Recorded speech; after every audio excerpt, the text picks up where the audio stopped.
Aita for refusing to let my sister take over my company despite my parents' threats. I'm dealing with an absurd situation involving my family, specifically my parents and my younger sister Emma. I'm not someone who usually airs their dirty laundry online, but I need some perspective because I feel like I'm losing my mind. For some context, I'm 30 years old and own a small graphic design company. This company is literally my baby. I started it from scratch when I was 22 right after graduating, and I've worked day and night to make it successful. I didn't receive financial support from anyone, not even my family, although at the time they told me I should prove I could stand on my own 2 feet. My sister Emma is 28, and to put it nicely, has always been the princess of the house. Since we were kids, my parents have treated her like she's the center of the universe. I, on the other hand, always the independent one, the one who didn't need as much affection or attention because he always manages on his own. The worst part is that I grew up believing that was a compliment until I realized it was just an excuse, not to support me the same way they did with Emma. Anyway, things had been relatively calm until a few weeks ago. When Emma found out my company is having a good year, I just signed a major contract with a large client, and it's been a huge accomplishment for me and my team. However, instead of congratulating me, Emma decided it was the perfect time to demand a share of my company. You read that right? My sister wants me to give her 50% of my company as a gift. According to her, we're family and everything I owe to my parents, so it's only fair that I share with her. She has no experience in design, no business knowledge, and didn't even show interest in my work before this. But now suddenly she feels entitled to be my partner, just because at first I thought it was a bad joke. I told her no, obviously, and tried to explain that it doesn't work that way. But instead of leaving it there, she went crying to my parents, and as expected, they are now on her side. According to them, I'm being selfish for not helping my sister and for not valuing everything they did for me by raising me.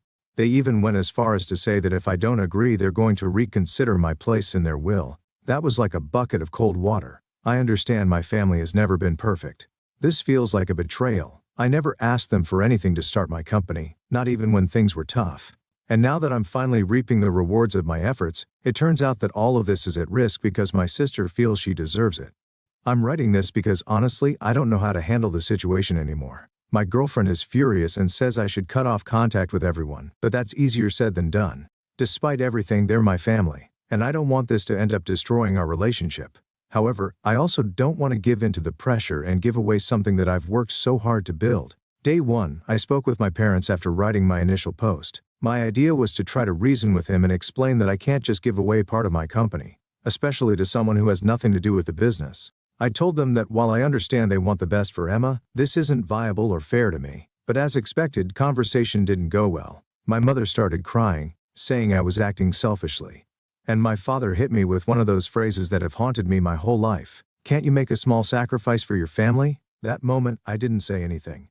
I just left because honestly, I felt like anything I said would only make the situation worse. I thought it would end there. But no, Emma, in her infinite wisdom, decided it was a good idea to quit her job. According to her, she did it because there was no point in continuing to work. If she was eventually going to have a position in my company, I didn't hear this directly from her because my parents called me furious. The conversation was surreal. My mother started by saying that Emma was very stressed, and that now she had no income because I ruined her plans. My father accused me of being insensitive and told me that I'm leaving my sister helpless. When I tried to defend myself, telling them that I never promised her anything, my mother replied with a phrase, "I can't get out of my head," but she already took it for granted. What kind of brother disappoints her like that? Seriously? What am I supposed to do with that? Now it turns out I'm responsible for Emma's impulsive decisions. When I asked them how they thought she was going to support herself, now, my father just said something you should solve as if that weren't enough. Emma sent me a long message, more like a 3-paragraph monologue, telling me that I'm a bad brother, that I've always been self-centered, and that my success is due to the sacrifices of our family. According to her, she quit her job because of her trust in me, and now I'm leaving her stranded. I don't know what bothers me more, Emma's audacity or the fact that my parents are supporting her in all of this. My girlfriend is completely against me continuing to give them explanations. She told me something that gave me a lot to think about.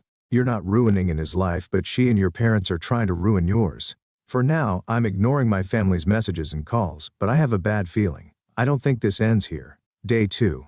I don't know how to explain the level of absurdity. This situation has reached just a few weeks after the last incident. When I was trying to get back to some normalcy in my life, my parents decided to take things to a new level. It all started when I received a call from my mother, told me in a very cold tone, "We need to talk to you. We're coming to your office first thing tomorrow."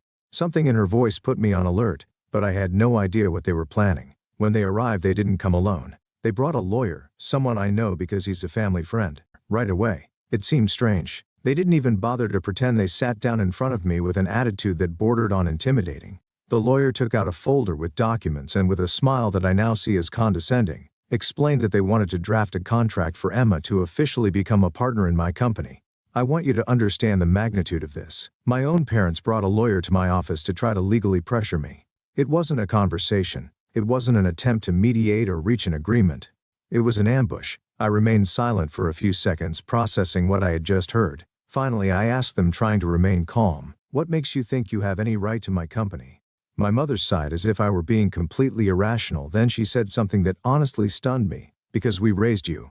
We gave you everything you needed to get where you are today. That company wouldn't exist if it weren't for the values we instilled in you." That phrase hit me like a brick. For years they had told me that I had to fend for myself, that I shouldn't expect help, that independence was the most important thing. And now when they see me prospering, they suddenly want to claim my success as if it were something they built. The lawyer, clearly uncomfortable, tried to smooth things over by saying it was a gesture of family unity and that it could be beneficial for everyone. If Emma joined the company, I asked him if he knew anything about graphic design, marketing, even basic administration. Obviously he didn't answer, because the answer was obvious. Emma has no idea how my business works. My father, who had been silent until then, leaned towards me and said in a low but threatening voice, "If you don't do this, promise you'll regret it. There are ways to force you. We're not going to stand idly by while you treat us like strangers." That was the last straw. I stood up, pointed to the door, told them to get out of my office. I didn't even care about being rude. I was so furious, I could barely think straight. I told them that if they tried anything legal, I would defend myself, but that I was not going to give in to their demands. When they left, I sat in my office trying to calm down, but the rage and sadness mixed in a way that was unbearable. How did we get to this? How did they go from being my parents to being almost enemies? That same afternoon, I called a friend who is a lawyer specializing in commercial law. I explained the whole situation to him, and he advised me to start protecting my company more formally. I had already registered the company in my name, but he recommended adding additional clauses to prevent third parties, even family members, from making claims. He also suggested that I start documenting everything: emails, messages, any attempt at pressure or threats. For now, I'm on that. My friend is helping me strengthen the legal structure of my company, but I can't help but feel devastated. My parents are not only not on my side, but now they seem determined to sabotage me. Emma, of course, is delighted. She posted something on her social media that was clearly aimed at me. Some people need to remember who was there for them from the beginning. Family should come first. It's exhausting. It's like I'm fighting against a wall. I feel like I'm no longer dealing with my family, but with some kind of organized enemy that will do whatever it takes to take something that belongs to me. The worst part is that I have the feeling that this is just the beginning. Day 3. After the last time my parents came to my office with the lawyer, I decided to take a few days to reflect. I didn't answer their calls or MS messages, not even the passive-aggressive emails. My mother started sending me where she insisted that family is the only thing that matters in this world. However, this whole thing wouldn't let me sleep. Something didn't add up. Emma had never shown any interest in my company until now, and my parents weren't usually so insistent when it came to family. Something else had to be going on. So talked to my cousin David, one of the few members of my family who isn't completely blinded by the favoritism towards Emma. I told him what was happening, hoping that maybe he had some perspective. To my surprise, after listening to me, paused awkwardly and then said, "There's something you should know. It's not my place to tell you, but I think you should investigate your parents' finances." I didn't understand what he meant at the time, but it left me uneasy. When I pressed him a little more, he told me he had heard rumors that my parents were going through serious financial problems. Supposedly, they invested a good amount of money in a friend's business that ended up being a complete disaster.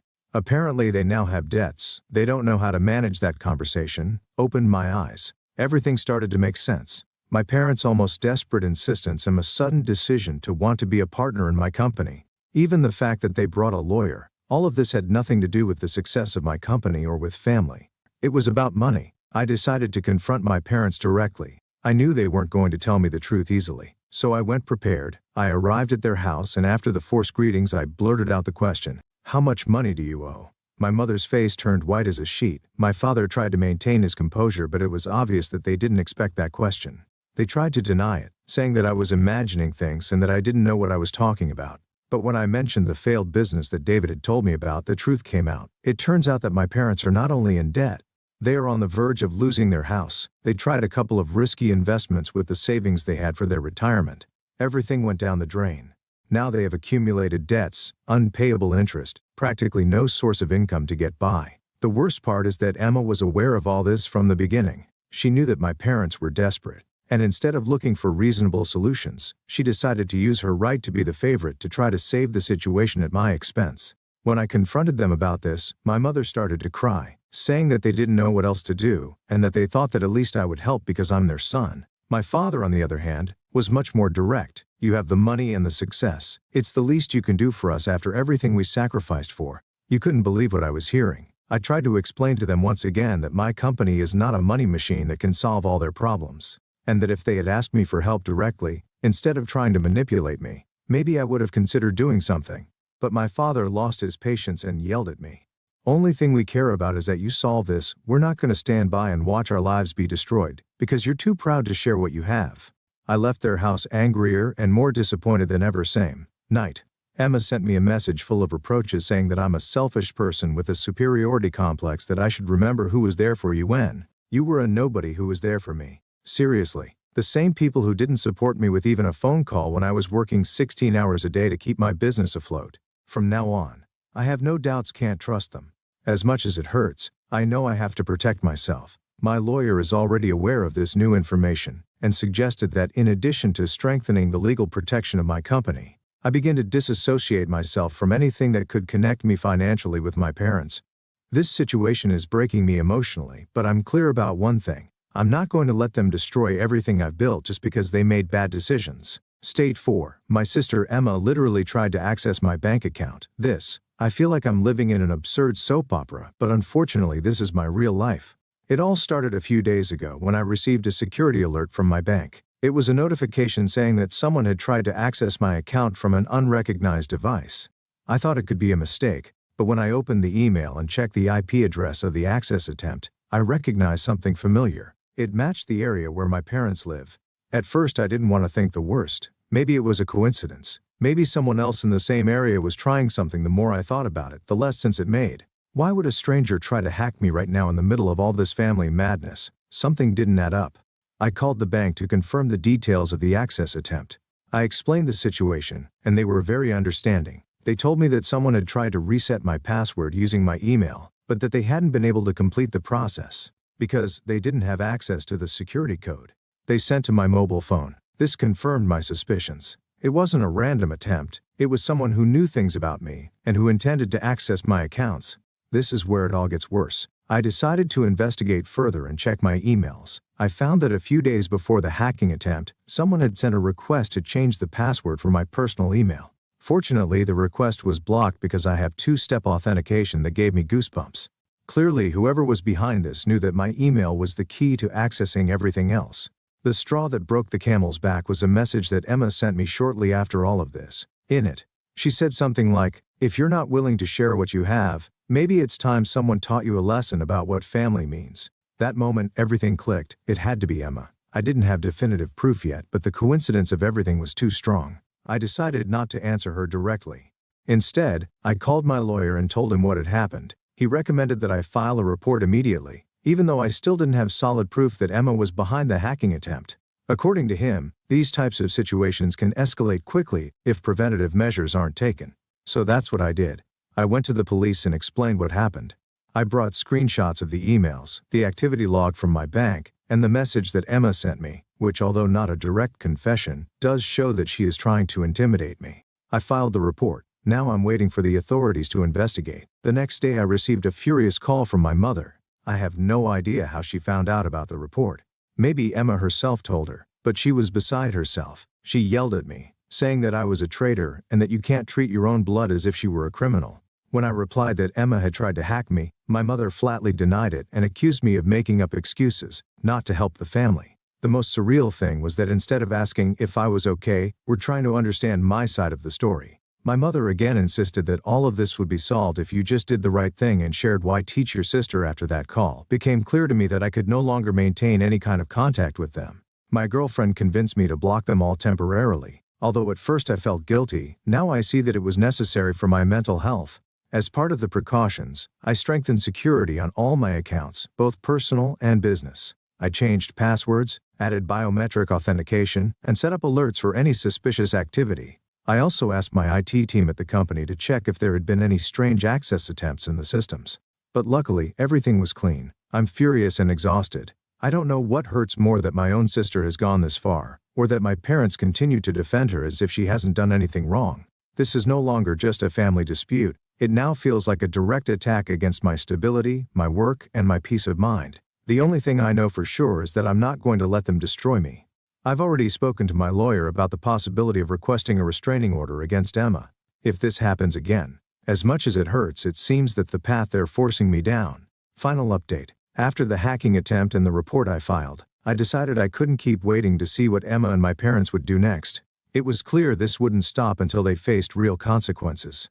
I couldn't continue to be the target of their manipulation and dirty tactics. Days after the report, I received a call from the police. They told me they had traced the IP address of the hacking attempt, and indeed it matched my parents' house. It was a moment of relief, also of profound sadness. It was confirmation that my own family was behind all of this. My lawyer explained that even though the hacking attempts were unsuccessful, they were still a crime. Furthermore, the fact that Emma had tried to manipulate the situation with emotional threats and unauthorized access to my banking information put her in a very compromised position. We decided to proceed with a formal lawsuit against both Emma and any other member of my family who was involved when my parents found out. It was as if everything exploded. My mother called me in tears, begging me to withdraw the complaint. She said that Emma didn't know what she was doing. She was desperate, and that all of this could be resolved as a family. My father, on the other hand, sent me a direct message. If you go through with this, forget about us. You will no longer have a family. As much as those words hurt me, could no longer back down. I had spent months enduring their manipulations, and the line had been crossed long ago. I wasn't going to allow them to keep using me as their solution for everything, especially when they no longer cared about sinking me if it meant getting what they wanted. The situation reached its most tense when the police summoned Emma to testify. According to what they told me, she tried to deny everything at first, but finally admitted that it was she who tried to access my bank account. She justified it by saying that didn't leave her any other option, and that she was doing everything for the good of the family. That statement was key because it not only implied that she was guilty, but it also demonstrated that her actions were permitted. The legal process moved quickly. My lawyer made sure that Emma faced charges for attempted fraud and unauthorized access to computer systems. Although she didn't manage to complete the hack, evidence was sufficient to present a solid case. On the other hand, my parents were also summoned as accomplices since the evidence showed that the hacking attempt was made from their house. There were indications that they knew what Emma was planning to do. My family's reaction was, as always, to try to blame me. My mother accused me of being ruthless, of having no heart, and of destroying our family.